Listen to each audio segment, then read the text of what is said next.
준비 찬송 427장입니다. 준비 찬송 427장.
우리 함께 합심하여 참회의 기도를 드리심으로 주일 예배 주님 앞에 드립니다.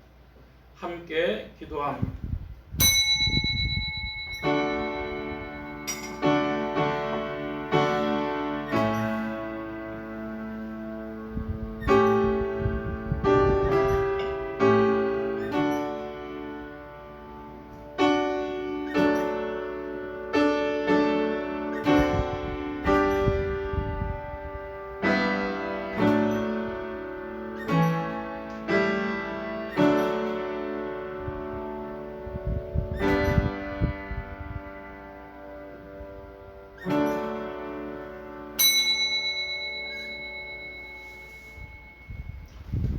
여호와는 광대하시니 우리 하나님의 성 거룩한 산에서 극진히 찬송하리로다.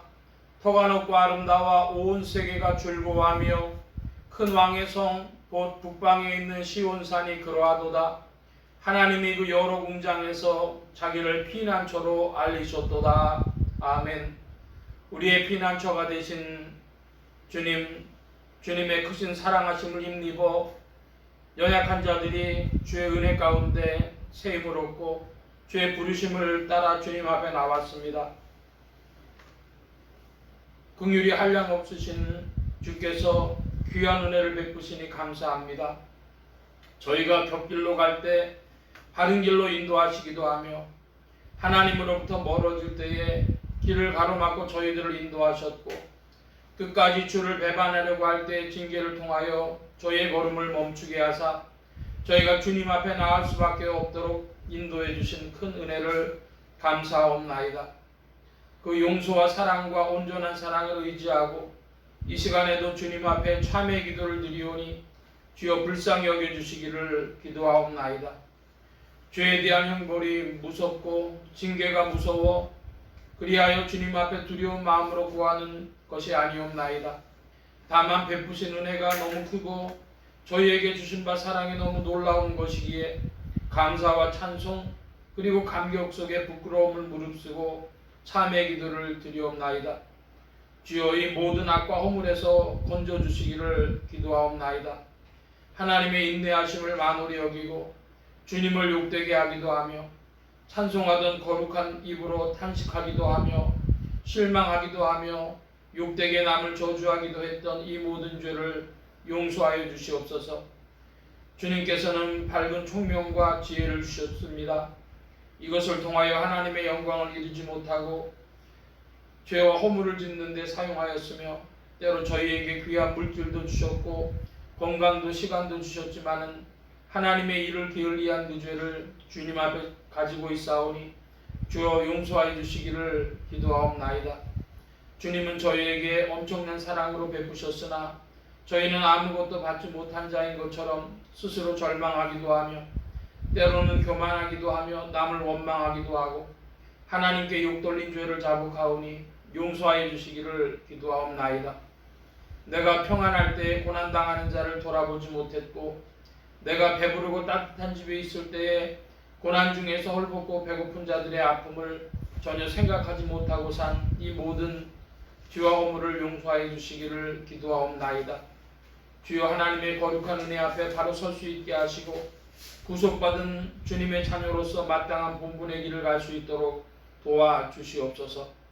지금은 하나님과 나만이 아는 죄를 생각하며 묵묵히 참회의 기도를 계속합니다.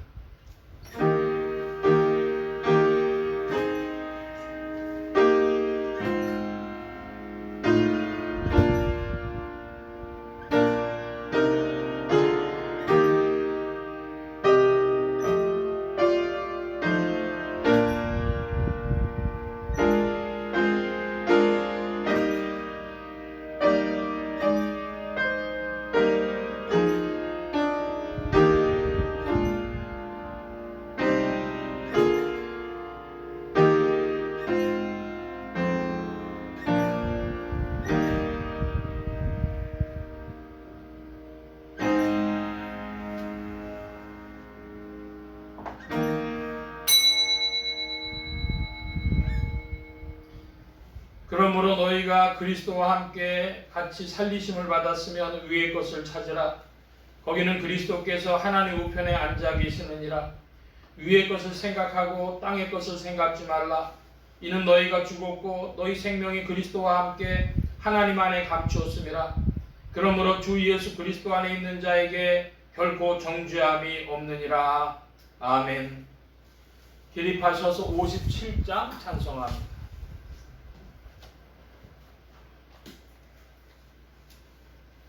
57장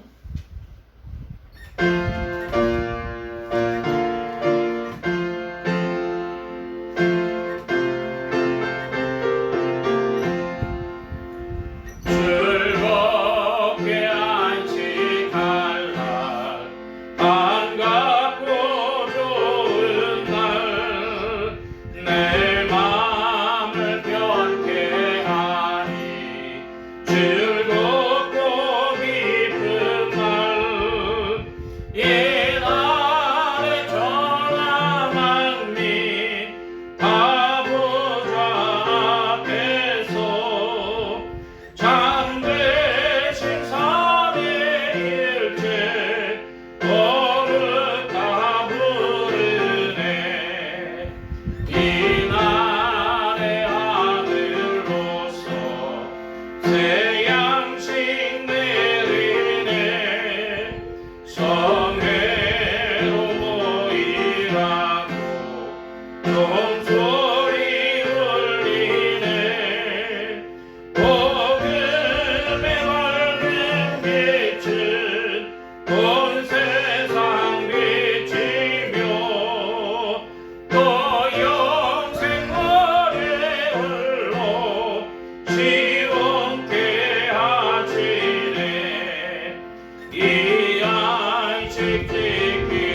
이어서 교독문 제38번 함께 교독합니다. 교독문 제38번입니다.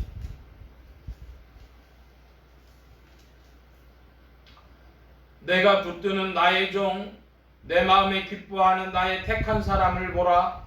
내가 나의 신에게 주었은즉 그가 이방에 공의를 베풀리라.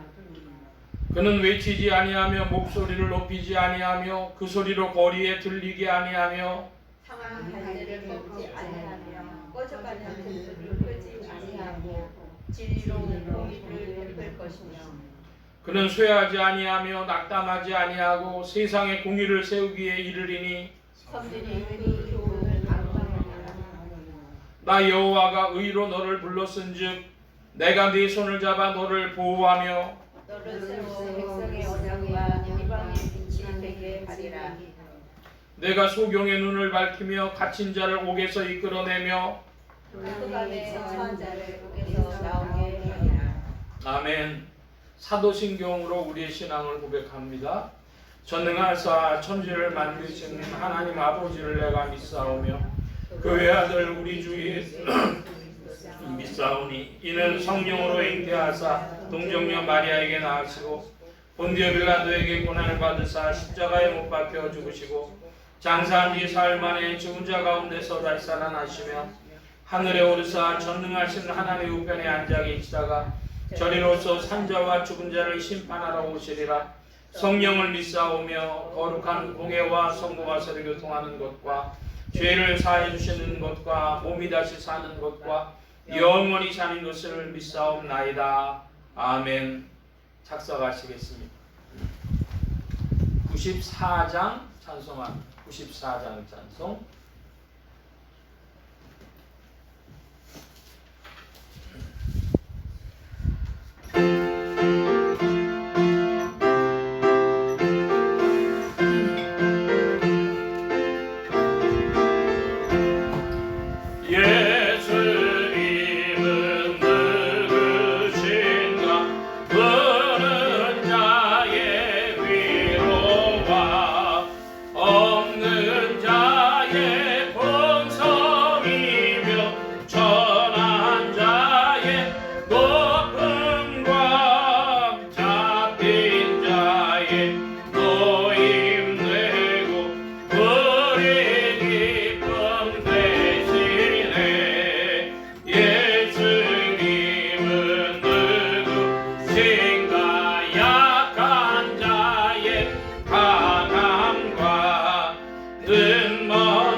아멘.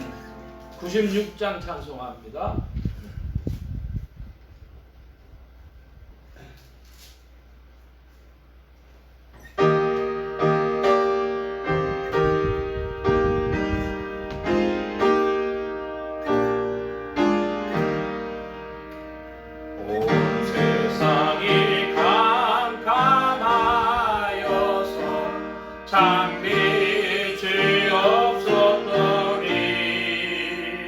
그 빛나는 영광 나타내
합심하여 기도합니다. 주보 맨 뒤에 기도의 공동체란을 도와주시기 바랍니다.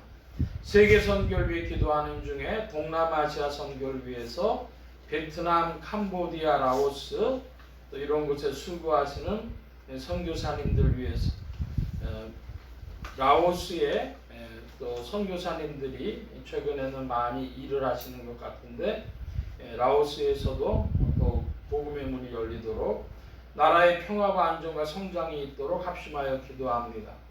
지역 복음화를 위해 기도하는 중에 서울 중북부 지역 중 노원구와 중랑구, 상계동 지역 교회들이 복음 전화 명목을 추수하도록 또 예수소망교회 이 지역을 붙여주시도록 성도들의 신앙 성장과 합심 기도 제목을 위해서 기도합니다. 오늘은 세 번째 주일이 되어져서요. 구역과 셀의 권속들 이름 기억하시는 대로 이름 부르며 기도하시기 바랍니다.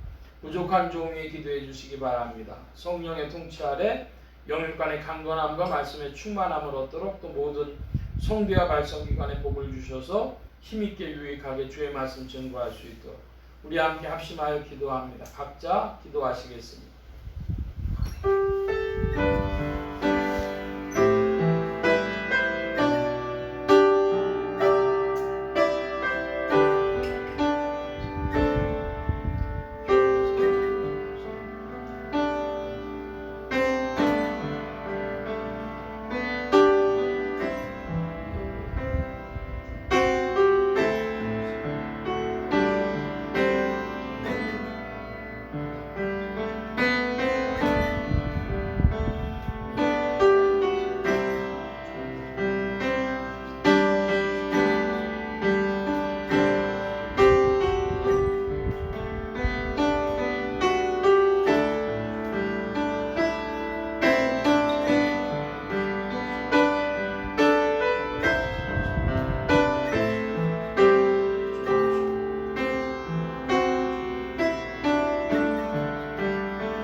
만복의 근원 되신 하나님 감사합니다.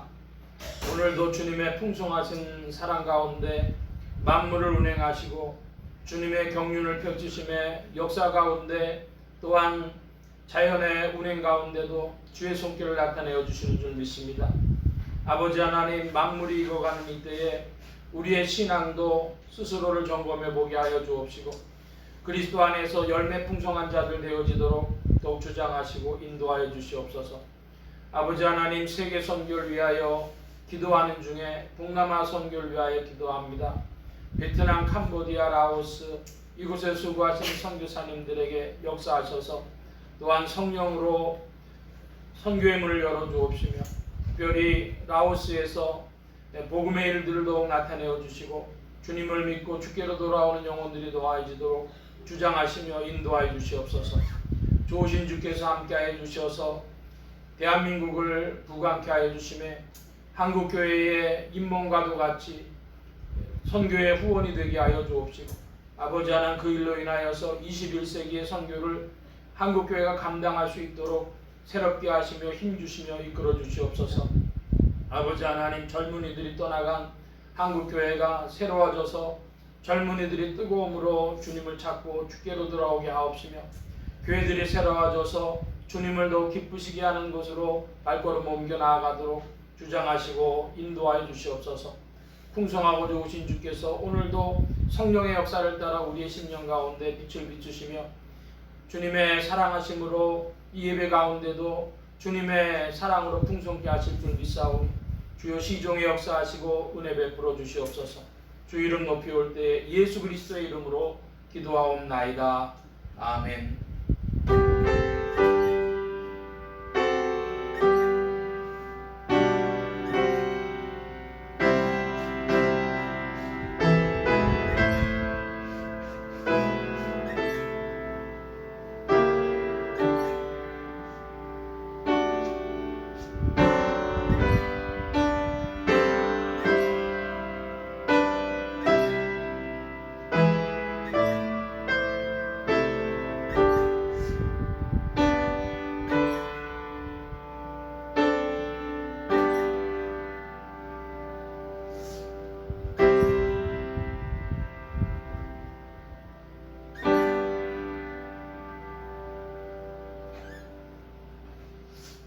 오늘 우리에게 주신 하나님의 말씀 요한복음 제2장 1절로부터 3장 15절까지의 말씀입니다.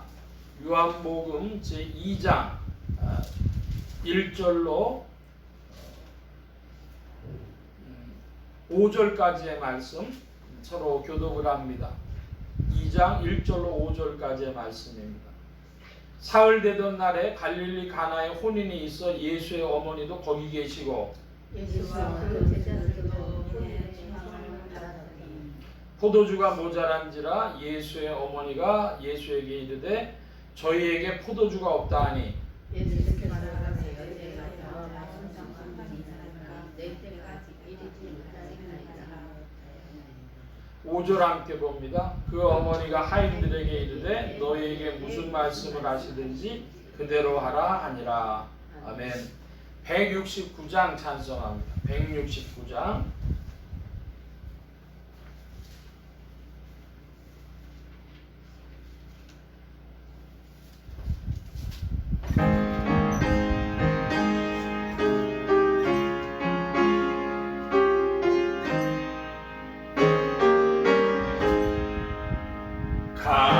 강물같이 흐르는 깊은 성령 강림하니라.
어설픈 난도 잠잠하게 되도다. 놀라우신 주의 은혜로 주의 낯을 보겠네. 영화로운 안식처에서 영원토록 쉬겠네. 주님 주시는 참된 평화가 내 맘속에 넘치네. 주의 말씀에 거슬픈 난도 잠잠하게 되도다. 아멘. 기도합니다. 만복의 근원 되신 하나님 감사합니다. 함께해 주셔서 오늘도 주의 복된 날 하늘문 활짝 여시며 심령의 문들 또한 활짝 열어주옵소서. 열린 문을 따라 주의 말씀이 심령들 중에 찾아가 영혼을 밝히는 빛이요 인생에 나아갈 바른 정로요 영의 참된 양식이 되게 하여 주옵소서. 부족한 종 십자가 뒤로 감춰주시며 성령의 두루마기로 입혀주옵소서. 말하는 입과 듣는 귀에 복주신 바라오며 의지하올 때에 예수 그리스도의 이름으로 기도하옵나이다. 아멘.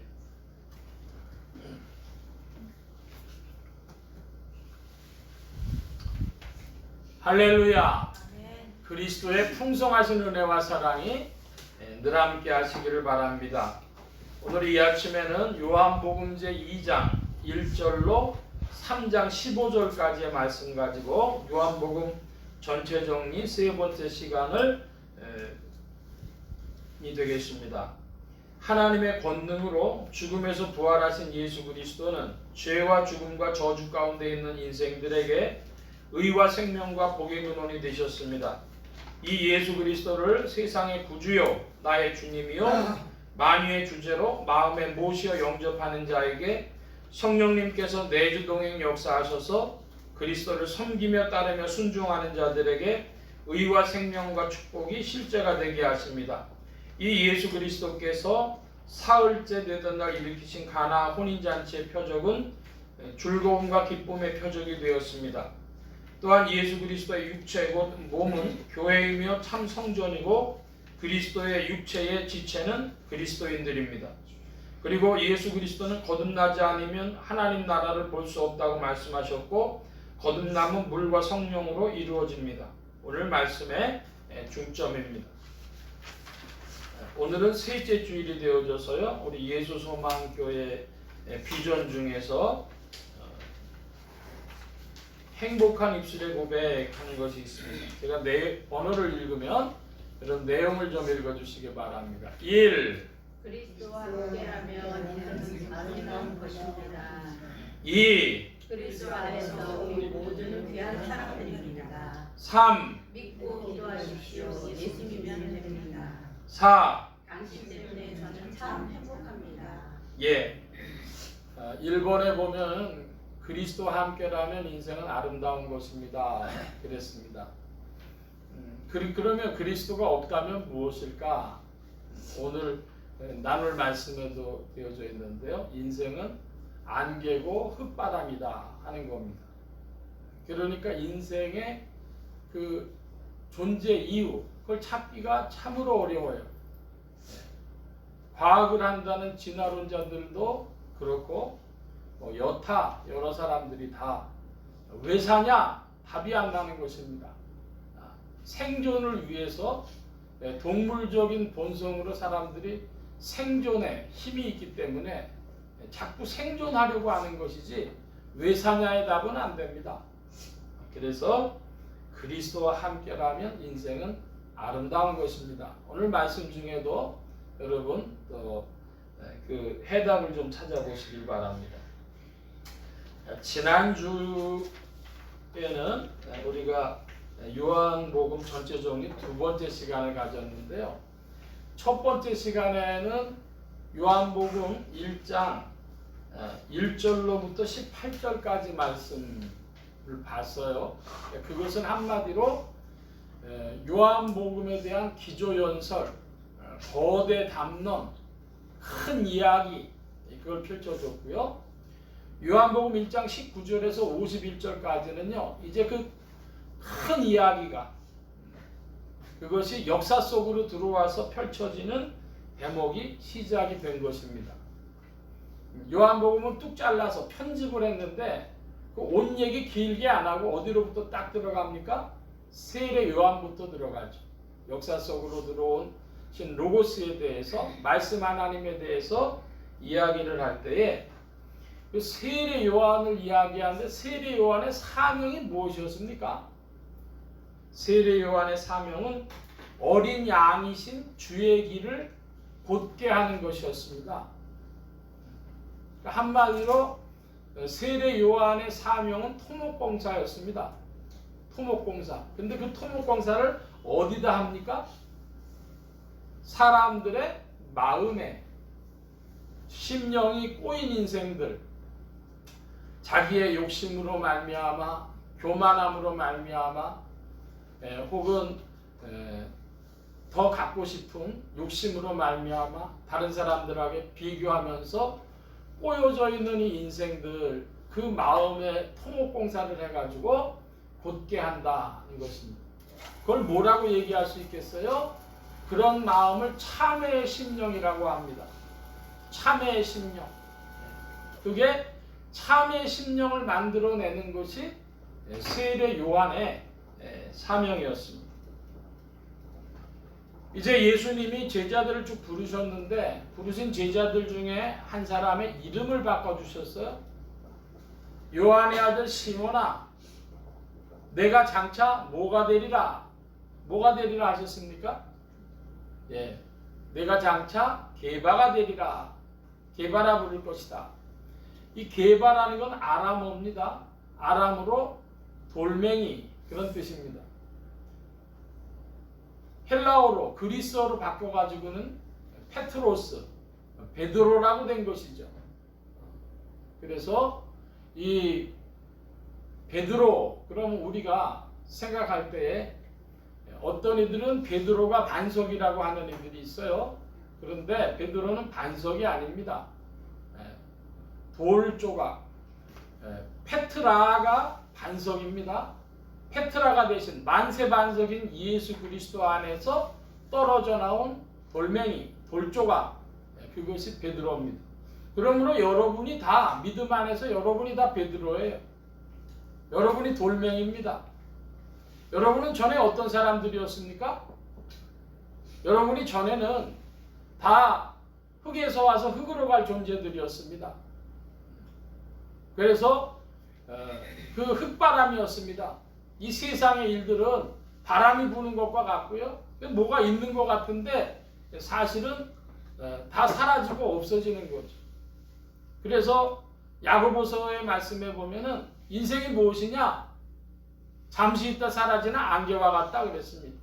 안개란 말이나 흙바람이란 말이나 뭐 있는 것 같은데 없다는 거예요.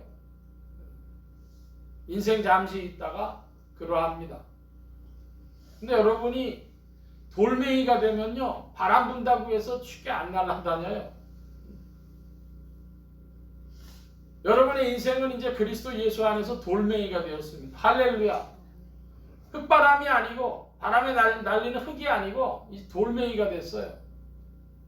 어떤 사람들은 굉장히 큰 것을 바라는 사람들이 있어요. 흙이요, 엄청난 강도를 받으면 암석이 변화되는데 아주 비싼 거로 변화되는 수가 있어요. 뭐로 변화되길 원해요? 다이아몬드. 그래서 사람들이 다이아몬드 되길 원합니다. 제가 지난주에도 그 말씀을 드렸는데 우리나라에서 제일 큰 불교 종단의 소위 경전이 금강경입니다. 그거 영어로 쓸 때는요, 북 오브 다이아몬드 이렇게 돼 있어요. 그러니까 사람들이요, 성불하십시오 그 말은요, 다이아몬드 되십시오 그 말이에요. 근데 여러분, 유튜브에 보니까 요즘에 굉장히, 저로서는 굉장히 재밌는 일인데요, 어떤 스님네가 뭐라고 얘기를 했냐면 윤회가 없다, 그 얘기를 한 거예요. 그러니까 성물을 하는데 이번 생에 안 되면 다음 생에라도 해야 될 텐데 윤회가 없다니까. 전생도 없고 후생도 없다. 오직 지금뿐이다. 이렇게 얘기를 해놓으니까 난리가 난 겁니다. 그럼 언제 성불하냐? 제가 볼 때는 인생 중에 흙바람이 다이아몬드 된 분들을 별로 못 봤어요. 우리나라에 유명한 산은 산이요 물은 물이로도 한 분이 계셨는데, 그런 스님네가 계셨는데, 야, 한 40년 지나니까 이제 그분에 대한 비판이 막 나오는 거예요. 저는 제 분야가 주로 종교니까 이런저런 걸 보지 않겠습니까? 그래서 그분 다이아몬드 아니었다, 그 얘기입니다, 한마디로. 예? 그러니까 인생이 다이아몬드 되십시오 하면 다이아몬드 되는 거는 우리의 바랄 바가 아닌 것 같고요. 우리는 그리스도 안에 감추어지면 됩니다. 그리스도 안에 들어가서 뭐만 되면 돼? 돌멩이 되면 좋게요. 흙바람이 돌멩이 되면 족한 겁니다.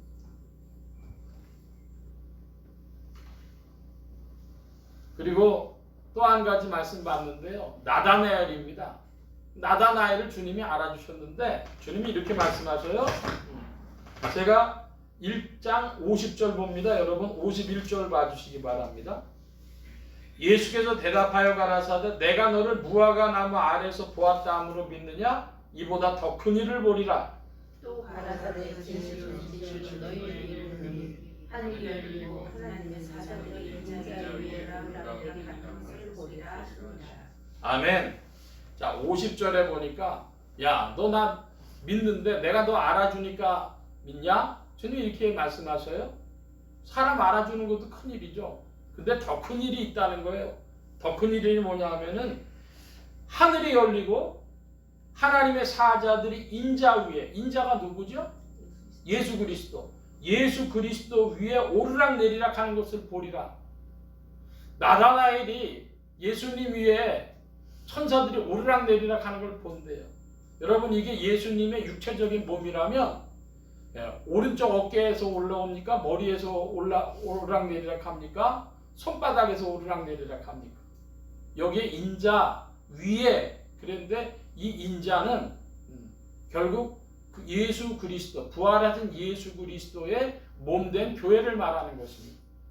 그러므로 여러분 교회의 하나님의 사자들이, 인자 위에 하나님의 사자들이 오르락 내리락 한다 그랬는데, 그리고 하나님의 사자 천사들은요 한마디로 간단히 말하면 기적이고 능력이에요.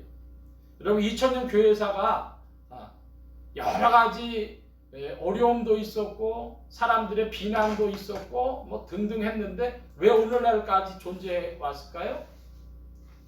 천사들이 쉬지 않고 오르락내리락 해가지고.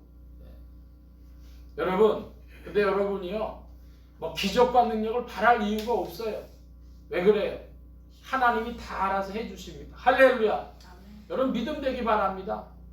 아니 그렇게 구조가 돼 있는데 뭐 굳이 그거를 갖다가, 부잣집 아들이요 돈 한 푼 벌고 돈 한 푼 쓰는 일에 그렇게 신경 써야 되겠어요? 인자 위에 주님이 역사하시는 그 역사로 2000년 교회가 온 것입니다. 나다나엘에게 말씀하셨습니다. 하나님의 사자들이 인자 위에 오르락내리락 하는 걸 보리라. 이건 교회론입니다. 자, 이제 오늘 말씀으로 들어갑니다. 2장 1절로 11절까지 말씀해 보면 가나의 혼인잔치 유명한 부분이죠. 5절까지는 우리가 읽었고 6절부터 11절까지 우리 한번 교독합니다. 제가 6절 봅니다. 거기 유대인의 결례를 따라 두세 통 드는 도랑아리 6섯을 놓았는지라. 예수께서 저희에게 이르시되 아니에 물기도라 하신즉 다음까지 채우노니 이제는 떠서 연회장에게 갖다 주라 하시면 갖다 주었더니 연회장은 물로 된 포도주를 맛보고 어디서 나지 않게 물돈 와인들을 말하라. 연회장이 신랑을 불러 말하되 사람마다 먼저 좋은 포도주를 내고 취한 후에 낮은 것을 내주거늘 그대는 지금까지 좋은 포도주를 두었도다 하니라. 예수께서 이 처음 포도주를 갈릴리 가나에서요 요한을 나눠서 제자들을 부르니라. 예. 요한복음 2장의 첫 단어가 뭡니까? 사흘이라는 거예요. 그러면 뭘 기준으로 사흘이었을까요? 세례 요한이 예수님을 보고 세상 죄를 지고 가는 하나님의 어린 양이로다 하고 그 다음날 또 보고 이야기하면서 제자들이 가고 그게 둘째 날이에요. 셋째 날이라는. 그러니까 역사 속에 오신 예수 그리스도께서 하신 일 중에 이제 세례 요한과 만나고 세례 요한의 제자가 예수님께서 넘어가는 일이 있는 이때가 뭐라는 거예요? 역사의 전환점이라고 하는 걸 딱 보여주는 겁니다. 사흘 되던 날 굉장히 중요한 겁니다. 자, 우리가 역사가 흘러가는데 흔히 말하기를 크로노스라 그럽니다. 시간이 시계처럼 뚝딱뚝딱뚝딱 가는 겁니다. 카이로스라는 게 있어요. 카이로스는 뭐냐 그러면 어떤 변화가 일어나는 시간입니다. 그러니까 이 사흘은 뭐냐면 카이로스에 속하는 시간들이에요. 우리의 인생을 살펴봐도 나에게 어떤 중요한 순간이 있죠. 지금 요한복음 1장에서 기조 연설이 일어났어요. 말씀 하나님, 로고스, 그분이 세상에 오셨다. 그런데 이제 구체적으로 전후를 다 잘라내고 누구 얘기부터 빡 들어갑니까? 세례 요한이 예수님 보고 세상 죄를 지고 가는 하나님의 어린 양이다. 셋째 날 됐다는 거예요. 그러니까 이게 지금 굉장히 중요한 사건들이 이어지고 있다는 이야기죠. 그런데 그 포도주가 이제 혼인잔치에서 모자라게 된 걸 보고 예수님의 모친 마리아가 이야기를 합니다. 그런데 5절에 보니까 그 어머니가 하인들에게 이르되 너희에게 무슨 말씀을 하시든지 그대로 하라 하니라 그랬습니다. 여러분, 예수님의 모친 마리아가 잘한 일, 크게 잘한 일 두 가지 일단 우리가 알 수 있어요. 한 가지 뭐죠? 하나님의 사자가 나타나가지고 내가 메시아를 낳을 것이다 하는 그런 말씀을 주었을 때 받아들였어요. 남자를 모르는 전 처녀인데요. 그래도 하나님의 뜻 가운데 있다고 하니까 잘못하면 돌 맞아 죽을 일인데도 순종했습니다. 두 번째, 바로 이 가나 혼인잔치 사건인데요. 주님께서 무슨 말씀 하시든지 너희들 그대로 순종해라. 그러니까 말씀과 순종과의 관계를 밝혀주신 분이에요. 자, 우리가 예수님의 모친 마리아에 대해서 분명한 이 그리스도인들이라면 생각을 좀 정리해야 될 것입니다. 뭐가 있냐? 그러면 이 천주교인이나 이런 사람들은요, 이 마리아를 지나치게 높이는 거예요. 그런데 이 개신교인들은 거기에 대한 반발로 마리아를 막 낮춰요. 낮추는데 어떤 사람까지 나오냐 그러면요, 이 불신자보다 더한 거죠. 예수님은 아비를 모르는 자의 자식이다. 이렇게 불신앙자들이 하는 이야기가 있는 거예요. 그러니까 하나님의 역사로 말미암아 난 것이 아니고 그 마리아가 아비를 밝힐 수 없는 자식을 낳았다. 막 이런 식으로까지 생각하는데 대부분의 개신교회는 그렇지 않을지라도 한마디로 천주교를 반대하다 보니까 마리아에 대한 이미지가 안 좋은 거예요. 조금 안 좋은 거예요. 성경은 그렇게 말씀하고 있질 않아요. 성경은 뭘 이야기합니까? 마리아는 믿음으로 자기 목숨 걸고 하나님의 일에 동참했다는 거. 그리고 말씀에 순종해야 한다는 걸 우리에게 가르쳐 줬습니다. 여러분, 마리아의 위치를 잘 생각하시기 바랍니다. 한번 따라 하십시다. 예수님의 모친 마리아. 또 성경에 다른 이야기도 있지만 그것이 제일 중요한 부분이고요. 자, 그런데 이제 이 가나의 혼인잔치 사건을 통해 가지고는 여기 6절에 보면 도랑아리 6개가 있어요. 그래서 여러 가지의 영적 해석들이 있었습니다. 왜 도랑아리가 6개냐? 뭐 해가지고 쭉 이야기들이 많이 나왔는데, 여러분, 이 가나의 혼인잔치 사건에서 제일 중요한 부분들이 있습니다. 자, 지금 사흘째 되던 날에 예수님께서 그리스도시라고 하는 것을 제자들에게도 나타내신 그 사건입니다. 여기 11절에 보니까 예수께서 이 처음 표적을 갈릴리 가나에서 행하여 그 영광을 나타내심에 제자들이 그를 믿으니라 그랬어요. 자, 예수님께서 하신 일이 뭡니까? 물을 포도주가 되게 하신 일입니다. 그런데 이 포도주가 결혼 잔치에서 어떤 의미가 있었냐 하면 유대인들한테는 포도주를 가지고 이제 사람들이 기쁘게 즐겁게 이제 이 결혼 자리를 축하하는 거예요. 그런데 이 포도주가 만약에 잔치를 하다가 가운데 떨어졌다. 날을 새도록 마시는 건데요. 그 가운데 떨어져가 분위기를 즐거운 분위기를 못한다. 그럼 두 가지를 합니다. 하나는 뭐냐 하면 이 결혼이 별로 복되지 못한가 보다. 형통하지 못한가 보다 생각을 하고 그래서 더 나아가가지고 이 결혼을 파혼까지도 해요. 우리나라에서는 저 전라도 지방에서 가면 무슨 잔치나 중요한 일이 있을 때 홍보 안 내놓으면 사람들이 섭섭하다 그러고 뭐 싸움도 나는 일이 있다 그래요. 아니 저는 잘 모르겠습니다. 그런 얘기를 들은 적이 있어요.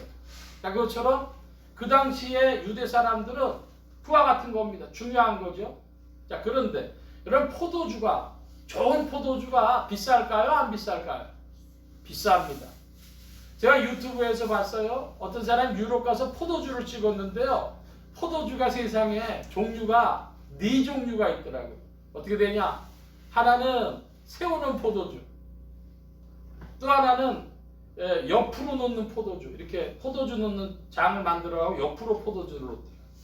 세 번째는 뭐냐면 이렇게 장을 만들어가지고 45도 각도 정도로 눕혀놔요.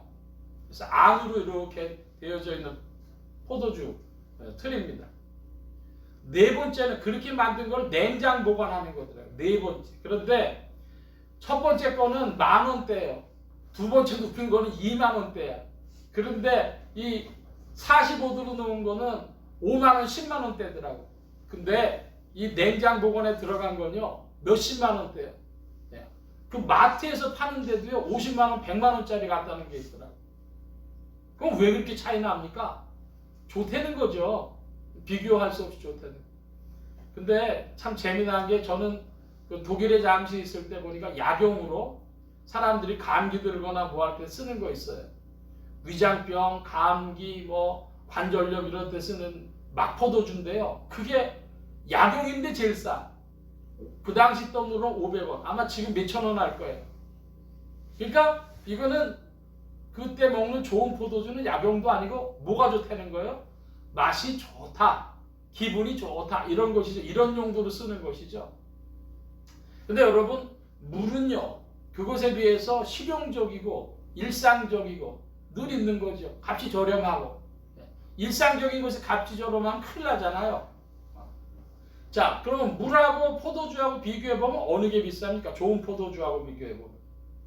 말할 수 없이 물이 좋은 포도주보다 싸고 좋은 포도주는 말할 것 없이 물보다 훨씬 비싸죠. 그 용도는 뭐한 용도입니까? 기쁨, 즐거움, 잔치 이런 용도잖아요. 자, 제가 드릴 말씀의 요점은 이것입니다. 여러분 우리의 일상생활이 우리의 삶 속에 어떤 환경 속에서도 우리의 일상생활 속에서 기쁨과 즐거움이 그리스도로 말미암아 우리에게 주어진다. 그리스도는 우리의 기쁨의 근원이시다. 할렐루야. 예수가 함께 계시니 시험이 오나 무엇이 없네? 겁 없네. 기쁨의 근원 되시는 예수를 위해 삽시다. 여러분 예수 그리스도는요 우리의 용기의 근원이고 한국말로 쉽게 깡다구의 근원이고 기쁨의 근원이십니다. 할렐루야.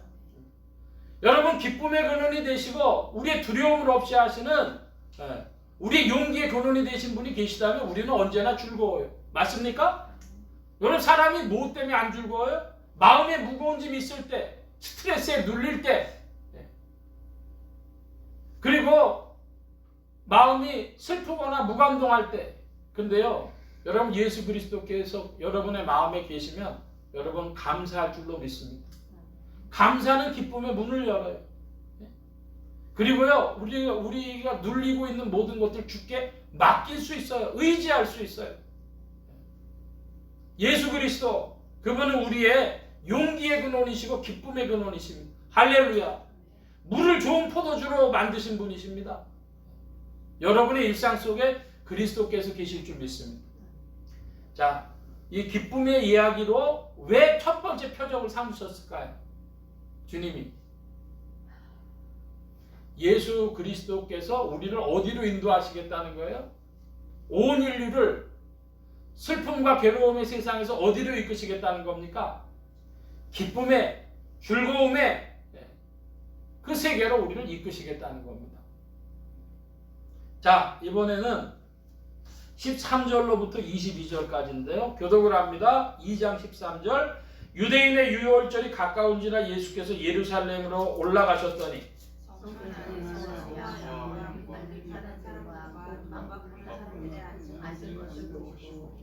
노끈으로 채찍을 만드사 양이나 소를 다 성전에서 내어 쫓으시고 돈 바꾸는 사람들의 돈을 쏟으시며 상을 엎으시고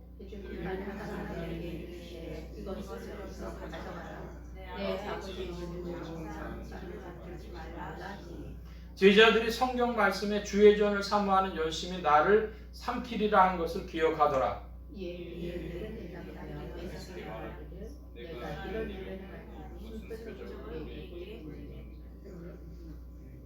예수께서 대답하여 가라사대 너희가 이 성전을 헐라 내가 사흘 동안에 일으키리라.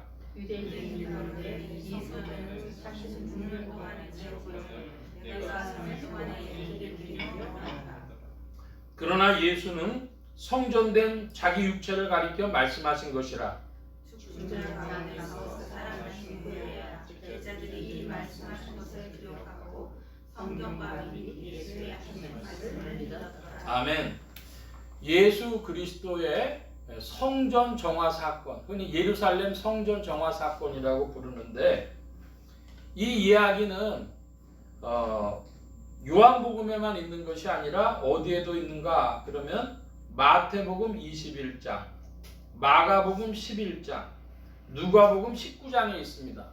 그런데 요한복음의 그 인용은 다른 복음서와 좀 달라요. 다른 복음서는 전부 다 뭐라고 얘기를 했냐 하면 내 아버지의 집은 만민이 기도하는 집인데 너희가 강도의 구려를 만들었다 이렇게 말씀하셔요.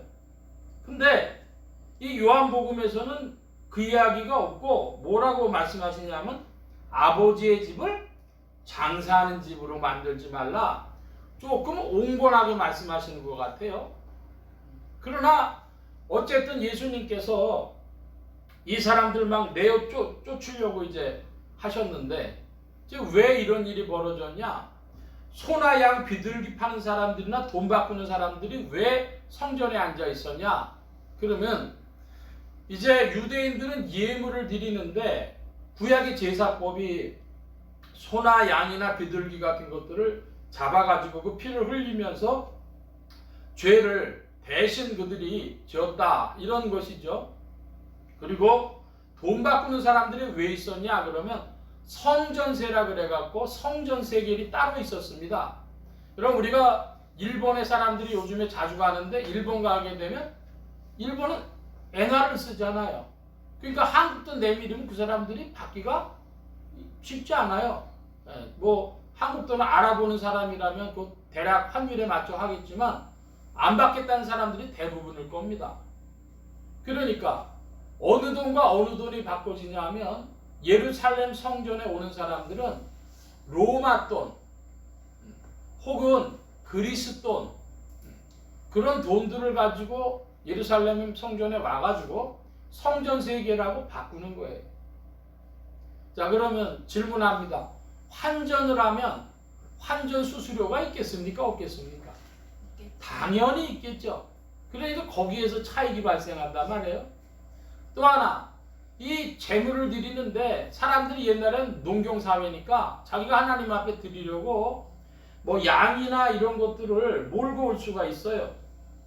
소나 양이나 비둘기 같은 걸 몰고 올 수 있는데 그런데 그것을 보고 이거 안 돼. 퇴짜를 넣는 거예요. 열심히 며칠을 걸려가지고 일주일 보름을 걸려가지고 양을 끌고 이렇게 와서 하나님께 드리려고 가져왔는데 이것은 제사 드릴 만한 좋은 양이 못 돼. 퇴짜. 그럼 어떻게 해야 돼요? 양을 사야죠. 그러니까 사람들은요 그걸 미리 알고 아예 뭐로 가져오냐면 돈으로 가져오는 거예요. 사게. 자, 한마디로 얘기해서 독점 사업인데요. 요즘 말로 치면 뭐 공항의 면세점 같은 그런 독점 사업입니다. 그러니까 거기서 이문이 발생하니까 그걸 누가 다 허가를 해주겠어요? 제사장이 대제사장 측에서 그거를 다 너는 해도 돼, 안 해도 돼, 그거를 해주는 거예요. 얽혀 들어가는 것이죠. 그렇게. 그래서 주님께서 아버지의 집으로 장사하는 집 만들지 마라, 이렇게 말씀하신 겁니다. 자, 그런데 공간복음하고 달리 중요한 건 뭐냐면 예수님이 만민이 기도하는 집을 강대구렬로 만들지 말라고 그러신 거예요.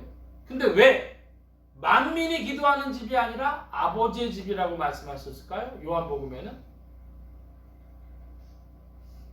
자, 여러분께 질문합니다. 여러분은 아버지와의 관계가 주로 무슨 관계입니까? 아버지와 자식의 그 관계가 좋은 정상적인 관계라면 여러분 어떤 관계여야 맞아요? 보고 싶은 관계고 또 말씀을 잘 듣고 좋은 관계들이 이어져 가는 관계고, 그걸 한마디로 요한복음식으로 말하면 요한복음은 의와 사랑이라는 게 가장 중요한 진리인데 요한복음은 최종적으로 의와 사랑 중에 어느 걸 더 높이 봤습니까? 사랑이란 말이죠. 그러니까 요한이 지금 뭐라고 얘기하냐면 야, 성전은 하나님의 집은 사랑의 집인데 니들이 장사꾼 집 만들어서 되겠냐? 이 말씀하신 거예요. 자, 그럼 여러분 다시 질문합니다. 사랑과 기도 중에 여러분 뭐가 중요합니까? 예, 지금 굉장히 중요한 말씀 드리는 거예요. 만민이 기도하는 집이라 하면 여러분 거기에 최종적으로 보면 주체가 누가 되냐면 사람이 기도하는 거예요. 근데 요한복음은 한층 더 들어간 것입니다. 아버지의 집은 누가 다스려요? 아버지가 다스려요. 아버지가 뭘로 다스려요? 사랑으로 다스린다는 거예요. 그러니까 아버지의 집 한 건요 주체가 하나님이시고요. 기도하는 집 이건 주체가 사람이 되는 거예요. 요한복음이 더 한 걸음 들어간 것입니다. 아버지 집으로 장사한 집 만들지 말라. 그러니까 유대인들이 할 말이 없으니까 야, 너 무슨 표적을 보여주겠냐 우리한테, 네가 이렇게 얘기를 하려면. 그랬더니 주님 뭐라고 말씀하십니까? 이 성전을 헐어라. 이 성전을 40몇 년 동안 헤롯이 지은 건데 이거 헐어버리면 내가 사흘 만에 일으키리라 그랬습니다. 이건 뭔 얘기 하시는 거죠? 예수 그리스도의 죽으심과 부활을 말하는 거 아니겠습니까? 그래서 바로 이 성전은 뭘 얘기를 하느냐? 46년 동안 헤롯이 지은 이 성전을 3일 동안에 일으키려는 것은 21절에 성전된 자기 육체를 가리켜 말씀하신 것이라 그랬어요. 자, 부활하신 예수 그리스도의 몸, 그 예수 그리스도의 몸이 지금 이 세상에 없잖아요. 근데 있다고도 얘기하는 사람들이 있어요. 부활하신 그리스도의 몸이 지상에 있어요. 뭘로 있습니까? 교회로 있는 겁니다. 그리스도의 몸된 교회. 그 교회의 머리가 누구셔요? 예수 그리스도. 주님의 몸된 교회가 그리스도의 몸이 돼서 주님이 일으켜 놓으신 겁니다. 사흘 만에. 여러분 고린도전서 12장에 보면 이렇게 표현하고 있어요. 12장 27절에 너희는 그리스도의 몸이요 지체의 각 부분이라. 여러분 한 사람 한 사람이 그리스도의 몸의 지체입니다. 일부분을 그리스도의 몸의 일부분을 이루고 있는 것입니다. 세포를 이루고 있는 것입니다. 그리스도의 육체, 그리스도의 몸이야말로 진정한 성전입니다. 여기에 교회의 위치가 있는 것입니다. 자, 여러분 한번 따라 하십시다. 참된 성전은 그리스도의 몸이다. 그리스도의 몸이다. 예, 여러분 이 이야기가 왜 중요할까요? 저는 이 이야기를 좀 강조하고 싶은데요. 오늘 한국 교회가 성경을 이해하고 또 접근하는 방식이 굉장히 구약적이에요. 성경이 말씀하는 그대로를 우리에게 주는 것이 아니라 약간의 비틀림이 발생해요. 너무 구약 중심적이기 때문에. 주님 뭐라고 말씀하셨어요? 성전 헐어버려. 내가 참된 성전이야. 근데 그 그리스도의 몸을 오늘은 누가 이루고 있어요? 주님을 머리로 모시고 여러분 한 사람 한 사람이 성도들이 참된 성전이고 그리스도의 몸의 지체고 그렇습니다. 그러니까 주님과 함께 하는 것, 그것이 성전에 거하는 겁니다. 이 46년 동안에 한 것을 3일 만에 일으키셨다 그랬는데 오늘날도 다시 성전 지어야 된다고 생각하는 사람들이 있어요. 저 예루살렘에 가서 성전을 지어야 된다. 솔로몬이 지었던 성전 그거 지어야 된다. 그런 이야기로 우리 신앙이 바뀌어지는 겁니다. 왜곡되어지는 겁니다. 뭐가 참된 성전이냐? 부활하신 그리스도의 몸이 참된 성전이고 오늘도 그리스도를 머리로 모신 주님의 교회가 성도들이 참된 성전을 이루고 있다. 그렇다고 하면 여러분이 주님의 음성을 우리가 그러므로 어디 있다? 교회가 교회 된다면 우리가 뭐 해야 되겠어요? 아버지 집과 같아야 되는데 그 아버지 집은 뭐로 통치해요? 사랑으로 통치. 그러니까 교회가 어째야 됩니까? 사랑의 교제 가운데. 그걸 뭐 코이노니아라고 그러죠. 여러분 그 사랑의 교제 가운데 여러분의 믿음이 있을 줄로 압니다. 신령한 그냥 육신으로만 사랑하는 게 아니고요. 인격적이고 영적인데 여러분 떨어져 있을지라도 마음으로 서로 위해 기도해 주시기 바랍니다. 자, 이번에는 23절로부터 25절까지 일단 보고 가겠습니다. 23절 6월절에 예수께서 예루살렘에 계시니 많은 사람이 그의 행하시는 표적을 보고 그 이름을 믿었으나 예수는 몸을 저희에게 의탁지 아니하셨으니 이는 친히 모든 사람을 아시니 25절 함께 봅니다. 또 친히 사람 속에 있는 것을 아심으로 사람에 대하여 아무 증거도 받으실 필요가 없음이니라. 아멘. 사람들은 예수님 뭘 보고 믿었대요? 23절에 표적을 보고 예수를 믿었답니다. 그런데 예수님은 사람들을 알았어요. 사람들 속에 뭐가 있다는 걸 알았어요. 사람들은 믿을 만한 존재가 못 된다는 걸 아신 거예요. 여러분 사람들은 뭘 보고 믿는다고요? 다시 한번 표적 보고 믿는다고요. 기적을 보고 믿어요. 여러분 기적은 우리의 신앙의 근거가 아닙니다. 기적은요 다른 종교에서도 있고요. 기적은요 무신론자들한테도 일어나요. 그래서요 공산당들도 신을 믿지 않은 공산당들이 전쟁을 할 때요 6.25 전쟁이나 소련이 2차 전쟁할 때도요 자기들이 이긴 건 기적이라고 그럽니다. 아니 하나님을 안 믿는 공산주의자들도 기적을 얘기를 해요. 그가 무신론자든 종교인이든 다 기적을 얘기하죠. 기적 갖고 우리의 믿음이 있는 게 아닙니다.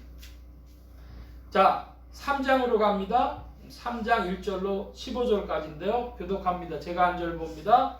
바리새인 중에 니고데모라 하는 사람이 있으니 유대인의 관원이라. 그가 예수께로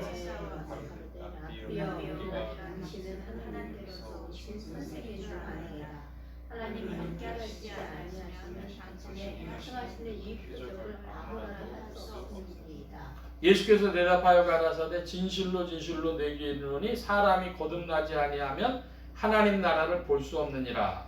니고데모가 가로되 사람이 늙으면 어떻게 날 수 있사오나이까 두 번째 모태에 들어갔다가 날 수 있사오나이까. 예수께서 대답하시되 진실로 진실로 내게 이르노니 사람이 물과 성령으로 나지 아니하면 하나님 나라에 들어갈 수 없느니라. 영원한 성령이요 성령은 무슨 영이니 내가 네게 거듭나야 하겠다는 말을 기여기지 말라. 하나님이 이르노니 내가 그 소리를 들어도 어디서 오며 어디로 가는지 알지 못하나니 성령으로 난 사람은 다 이러하니라. 니고데모가 대답하여 가로되 어찌 이러한 일이 있을 수 있나이까? 예수께서 나서서 너는 이스라엘의 선생으로서 이런 말을 알지 못하느냐. 진실로 진실로 네게 이르노니 우리 아는 것을 말하고 본 것을 증거하노라. 그러나 너희가 우리 증거를 받지 아니하는도다. 내가 땅의 일을 말하여도 너희가 믿지 아니하거든. 하물며 하늘의 일을 말하며 듣겠느니라. 하늘에서 내려온 자 곧 인자 외에는 하늘에 올라간 자가 없느니라. 모세가 광야에서 부르는 것 같이 인자고 들으라 하니. 15절 함께 봅니다. 이는 저를 믿는 자마다 영생을 얻게 하려 하심이니라. 아멘. 자, 요한복음 3장 1절로 15절까지 말씀은 니고데모와의 대화가 나와 있는데요. 3절의 말씀에 보면 주님이 이렇게 말씀하십니다. 사람이 거듭나지 않으면 하나님 나라를 볼 수 없느니라 그랬습니다. 자, 여러분이 질문합니다. 여러분은 하나님 나라를 보고 계십니까? 하나님 나라 보는 법을 제가 간단히 말씀드리려고 합니다. 하나님 나라를 보는 사람, 그 사람은 세상 나라의 끝을 봐야 하나님 나라를 볼 수 있어요. 바꿔 표현해서 질문 드립니다. 여러분, 세상 나라의 끝을 보셨습니까? 세상 나라의 끝이 뭘까요? 세상 나라의 끝은 아무것도 없는 허무, 그리고 고독, 삶의 무상함입니다. 다 평생을 뭔가 하는 것처럼 살았는데 남는 게 아무것도 없어요. 모래가 손에서 빠져나가듯이 다 사라져 버리고 마는 겁니다. 그래서 야고보서 4장 14절에 인생은 뭐와 같다 했습니까? 안개와 같다 그랬습니다. 저는 아까도 말씀드렸습니다만 인생이 뭐와 같으냐? 흙인데, 인생의 본질은 흙인데 지금 막 이렇게 일어나서 어지럽게 펼쳐지는 것들은 흙바람에 불과하다. 흙바람은 바람이 멈추면 어떻게 돼요? 어디로 갔는지 다 사라져 버려요. 인생이 무엇이냐? 잠시 있다 사라지는 안개와 같다. 삶은 그러므로 허무하고 고독하고 무상한 것이다. 이것이죠. 근데 그 세상 나라의 끝이 보이지 않으면 사람은 분주합니다. 다시 한번 말씀드립니다. 여러분, 세상 나라의 끝을 보셨어요? 세상 나라의 끝을 못 보면 인생은 분주해요. 세상 나라의 끝을 본 사람은 분주할 수가 없어요. 왜? 해봐야 뭐요? 해봐야 아무것도 아닌데 분주할 이유가 뭐가 있어요? 세상 나라의 끝을 본 사람이 이제 하나님 나라를 볼 수 있게 되어집니다. 봤다는 건 아니에요. 세상 나라의 끝을 봐야 하나님 나라를 보려고 할 것입니다. 어디에 그런 나라가 있을까 생각하게 되겠죠. 자, 그걸 보고 주님이 거듭난다 이런 말씀을 하셨어요. 거듭나지 않으면 하나님 나라 볼 수 없다. 거듭나야 하나님 나라 본다 그랬습니다. 이 거듭나는데 뭘로 하나님 나라를 거듭날 수 있다고 주님 말씀하십니까? 5절에 사람이 물과 성령으로 나지 않으면 하나님 나라에 들어갈 수 없다. 물과 성령 그랬습니다. 이 물에 대해서 성경학자들이 5가지로 물을 이야기합니다. 첫째로 물이라는 것은 죄악된 자기를 보는 참회의 심령이라는 겁니다. 세례 요한이 물로 세례를 준 것과 같은 것이죠. 회개하는 것, 회개의 심령이 물이라는 거예요. 죄악된 자기를 보는 것입니다. 두 번째로는요, 눈이 밝아져서 세상 나라의 끝을 볼 뿐 아니라 이제는 하나님 나라를 사모하고 또 그 빛 가운데 그걸 보게 되는 것입니다. 물. 세 번째는 하나님의 말씀이 믿어지는 것. 그것을 물이라고 하고요. 에베소서 5장 26절을 보니까 물로 씻어 말씀으로 깨끗하게 하셨다 그랬는데요. 바로 믿음이, 하나님의 말씀이 믿어지는 그걸 통해 가지고 물로 씻어지는 거죠. 네 번째로 그리스도 자신이 믿어지는 겁니다. 그리고 그리스도를 구주로 고백하고 받는 물 세례를 물이라 한다. 이렇게 이야기합니다. 자, 5가지 서둘러 말씀드려보면, 세례 요한의 물 세례와 같은 참회의 심령, 두 번째로 하나님 나라를 빛 가운데 찾고 보게 되는 거, 세 번째로 말씀이 믿어지는 거, 넷째로 그리스도가 믿어지는 거, 다섯째로 그리스도를 구주로 섬기며 물 세례 받는, 그걸 물이라 한다는 거예요. 자, 여러분, 그런데 이 물로 표현된 이 5가지 일에 누가 다 그 배후에서 작동하시겠어요? 성령께서, 그리스도의 영이신 성령께서 이 5가지에 다 작동합니다. 그러므로 물과 성령으로 거듭난다, 이렇게 하는데, 같은 말씀이에요. 이걸 동격이라고 합니다. 여기에서 쓰는 물과 성령은 같은 거예요. 물의 진정한 그 주체, 배후에서 역사해 주시는 힘은 성령이 역사해 주시는 겁니다. 우리 신앙 생활 하다 보면 이런 사람들이 있어요. 중생의 체험을 강조하는 이들이 있어요. 그래가지고 이렇게 이야기를 합니다. 중생의 체험을 하셨습니까? 이렇게 질문하는 이들이 있어요. 중생의 체험을 하셨습니까? 이렇게 질문하면 어떤 이들은 내가 예수님 믿을 때 이틀을요 꼬박 울었어요.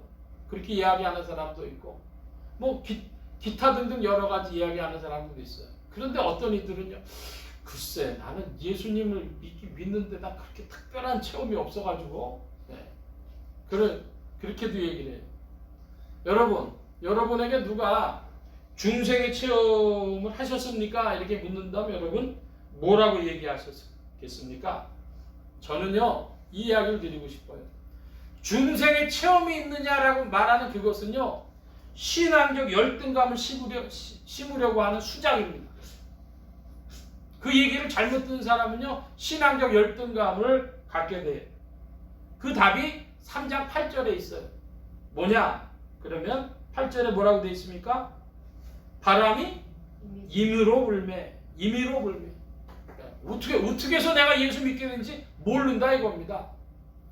제가 한 달 전인가도 정철이라고 하는 영어 선생님, 영어 유명한 그 정철이라고 하는 분이 예수 믿은 이야기를 했는데, 그분이 1998년 나이 한 50세 될 때까지요 예수님 안 믿었어요. 굉장히 똑똑한 분이었는데요. 그래서 자기는 자기 스스로 세상에서 자기가 제일 똑똑하다고 생각을 했었대. 자, 그런데 그분이요 아들을 영국에 유학 보냈더니요 IMF가 돼갖고 돈이 없었고 애가 돌아왔어. 돌아왔는데 가갖고 예수를 믿고 돌아온 거예요. 아버지한테 자꾸 얘기를 해. 큰아들이 아버지 예수 믿으시오. 야 인마 말도 안 되는 소리 하지 마. 그러는데 아들이요 그냥 끊임없이 얘기를 하는 거예요. 그래서 내가 그럼 좋다. 그럼 내가 성경을 읽어보겠다. 근데 얼마 지났는데 아버지 성경 읽으시는 건 괜찮은데, 그 당시 이제 핸드폰이 나온 시절이에요. 핸드폰 성능이 아무리 좋다고 한들, 사람이 아무리 똑똑하다고 한들, 그래도 이게 전파가 통하려면 기지국이 있어야 되는데, 그 기지국이 교회가 기지국이라고 얘기를 한 거예요. 그래도 교회 나가야 이게 성경이 이해되지 않겠어요? 연결이 되지 않겠어요? 그랬더니 가만 생각해보니 그럴 것 같다고 생각을 해갖고 아들하고 교회를 나간 거예요. 근데 자기가 찾는 진리하고는 전혀 상관없는 얘기를 하는 거예요. 이렇게 해야 기도 응답을 받습니다. 뭐 그런 얘기를 자꾸 하는, 은사 받습니다. 이런 얘기를 하니까 이분이 또 다른 데 찾고 그래서 엄청 돌아다녔대요. 그러다가 결국 어디 이제 교회 찾아서 신앙에 정착을 하게 됐는데, 여러분 질문하고 싶은 건 이겁니다. 그분의 목마름, 그 진리를 찾고 교회를 찾고 말씀을 연구하는 그 목마름이 어디서 왔을까요? 성령이 뒤에서 역사하신 것이죠. 그러니까 어떤 사람들은 굉장한 과정을 거쳐가지고 그리스도가 나의 구주로 고백되는 수도 있고, 어떤 분은 강력하게 짧은 순간에 폭발적으로 하루 이틀에 믿는 체험을 할 수도 있고 그래요. 그러니까 임의로 보는 거예요. 예수를 믿는 것이요, 어떤 일시적 체험이 될 수도 있고 긴 과정이 될 수도 있어요. 임의로 불어요. 근데 중요한 것은 뭡니까? 예수님이 나의 구주가 되셨다, 나의 생명이 되셨다, 나의 빛이 되셨다 고백할 수 있으면 되는 것 아니겠습니까? 여러분, 예수 그리스도는 어떤 생명이에요? 생명보다 귀한 생명이에요. 내 목숨보다도 귀한 생명이에요. 예수님은 빛입니다. 예수님이 없으면 세상 사물들은 구분이 되지 않아요. 결국은 다 흙바람 같은 것이고요, 다 안개 같은 것이고요, 다 허무한 것입니다. 예수님이 오셔서 빛이 오심으로 구분이 되는 거예요. 여러분의 인생이 그리스도 때문에 구분이 되어진 줄로 믿습니다. 그런데 우리가 고백하는 이 구주, 우리의 생명이요, 빛이 되신 구주가 되신 이 예수 그리스도는 딱 한 사건이 중요하죠. 어떤 사건입니까? 주님 말씀하셨습니다. 14절 15절 다시 한번 봅니다. 모세가 광야에서 뱀을 든 것 같이 인자도 들려야 하리니 저를 믿는 자마다 영생을 얻게 하려 하시니. 우리가 믿는 그리스도는 어떤 그리스도십니까? 모세가 광야에서 뱀을 든 것처럼 들려진 예수 그리스도, 즉 십자가에서 고난당하시고 죽음당하시고 장사 지낸 바 되셨다가 사흘 만에 부활하신 예수 그리스도, 그분을 우리가 구주로 믿는 것입니다. 할렐루야. 네. 그분, 여러분이 고백하는 생명과 빛이 되신 분이, 구주가 되신 분이 그분이시라면 여러분의 믿음은 어디 가서도 나는 물과 성령으로 거듭났습니다, 주님이 나를 거듭나게 하셨습니다, 할렐루야, 그렇게 고백하는 여러분들 되어지시는 겁니다. 그래서 저는 아까도 말씀드렸습니다마는 중생의 체험을 하셨습니까? 그거 강조하는 사람은요, 신앙적 열등감을 심으려는 앞에 한자는 빼겠어요. 몬수작일 수 있어요. 그러니까 여러분, 그런 것에 여러분이 끌리는 것이 아니라 누가 일하시는 여러분이 더 관심하셔야 되겠어요. 성령이 오늘도 일하셔서 나를 어느 위치에 갖다 놓으셨는지 모르지만 여러분 지상에서 완전할 수는 없어요. 죽는 날까지 여러분 안에서 뭐가 나와요? 옛사람의 죄악의 성분이 여러분 흘러나와요. 그 이상하게 생각하지 마시기 바랍니다. 이 지상에서는 그게 끝나지 않아요. 그러나 여러분이 자꾸만 찬양할 수 있어요. 자꾸만 기뻐할 수 있어요. 성령이 내 안에서 나를 권고하시고 얘야 이리로 가라, 이리로 가라 하시는 그 음성을 듣는다면 여러분은 기뻐하실 수 있습니다. 여러분 주님 앞에 감사하실 수 있습니다. 찬양할 수 있습니다. 우리의 용기의 근원이 되시고 세상이 우리를 누리려 할지라도, 마귀와 죄악 권세가 우리를 누리려 할지라도 우리는 무엇입니까? 우리의 기쁨의 근원 되신 예수 안에 있습니다. 여러분, 주님 더욱 찬양하는 여러분 심령이 되어줄 줄로 믿습니다. 아멘. 예수가 함께 계시니 시험이 오나 못내 겁없네 기쁨의 근원 되시는 예수를 위해 삽시다. 예수님 우리의 생명이시고 빛이시고 기쁨의 근원이시고 용기의 근원이시고 우리를 뒤에서 돕는 자시고 사랑의 주님이십니다. 할렐루야. 사랑의 주님이 여러분을 사랑하셨습니다. 기도합니다. 만복의 근원 되신 주님 함께해 주셔서 오늘 우리가 그리스도의 몸된 교회를 출입할 때마다 아버지 집에 온과 같이 사랑으로 우리의 심령이 채워지게 하시고 말씀으로 채워지게 하시고 주님의 성령이 역사하시는 그 위로와 용기로 채워지게 하여 주옵소서. 오늘도 주와 함께 전진하기를 사모하옵고 감사하며 주 이름 높이 올 때에 예수 그리스도의 이름으로 기도하옵나이다. 아멘. 찬송합니다. 183장 찬송하며 봉헌합니다.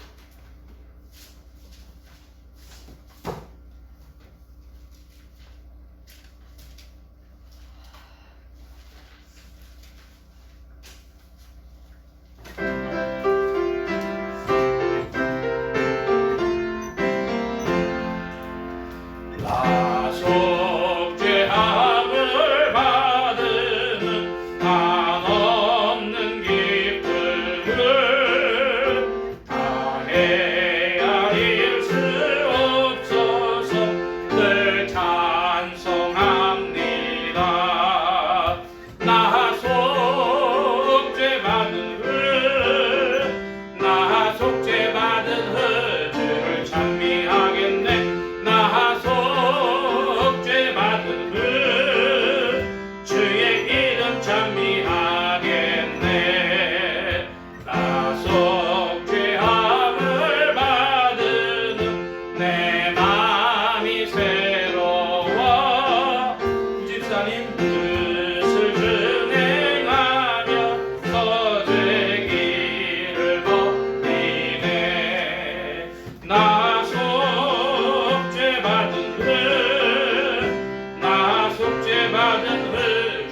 찬미하겠네. 나 속죄 받은 그 주의 이름 찬미하겠네. 나 속죄함을 받은 보혈의 공로로 내 주의 은혜 입은 니를 평안합니다. 나 속죄받은 주를 찬미하겠네. 나 속죄받은 주의 이름 찬미하겠네. 아멘. 이 시간 우리 함께 기도합니다. 각자 받으신 말씀 붙잡고 기도하시고 성령님 한 주간 인도하여 주옵소서. 기도하시기 바랍니다. 소원 기도의 제목 있으신 분들이나 아픈 곳 있으신 분들 가슴에 손 얹고 기도하시기 바랍니다. 말씀 받은 영혼들 위해 주의 손길을 나타내 주신 줄 믿습니다. 각자 기도합니다.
만복의 근원 되신 하나님 감사합니다. 오늘도 사랑하심을 입은 무리들을 주께서 불러 모아주시고 겸손히 주님을 찬양하며 의지하게 하시고 주의 것 구별하여 예물 바치는 손길로 나오게 하셨사오니 여호와 이레 하나님 생애에 필요한 모든 것들을 친히 예비하시며 공급하여 주옵소서.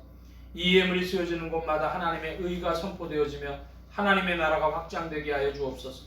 온 교회와 성도들로 인하여 주님 영광 받으시며 은혜로 후히 베푸심 의지하올 때에 예수 그리스도의 이름으로 기도하옵나이다. 아멘. 특별한 교회 소식 말씀은 없고 계절이 이렇게 바뀌면서 감기들 많이 조심하셔야 될 것 같습니다. 그래서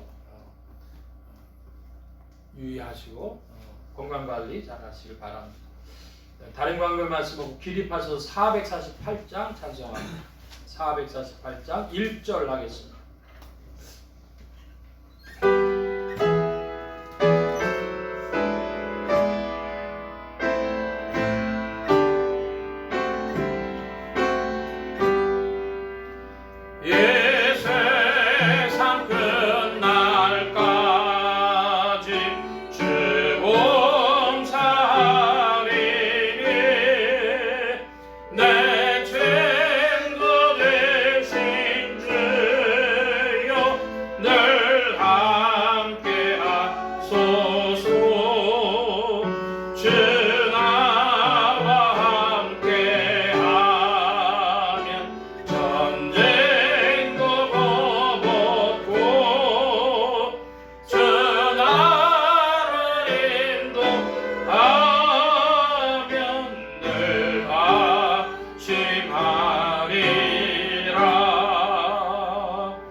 하나님 아버지의 극진하신 사랑하심과 성령님의 내주, 교통, 역사 충만케 하심이 오직 그리스도 예수를 세상에 오신 생명이요 빛이요 기쁨의 근원으로 용기의 근원으로 알며 주님을 섬기며 따르며 주와 함께 힘차게 전진하기를 사모하는 이 자리에 모인 모든 무리들 머리머리 위에 온라인 예배로 참석하는 심령들 머리머리 위에 이들의 가정과 직장과 생업과 학업과 모든 출입과 만남과 건강 위에 이제로부터 늘 함께 계실지어다.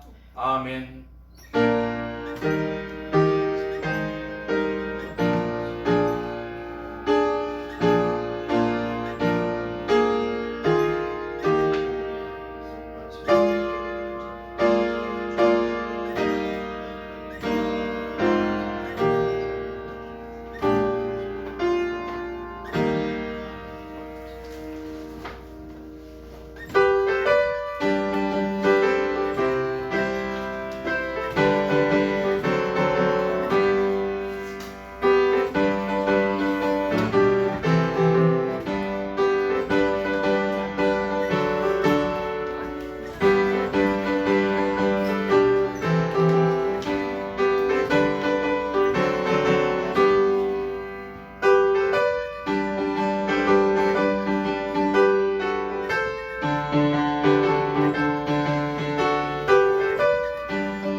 기성들이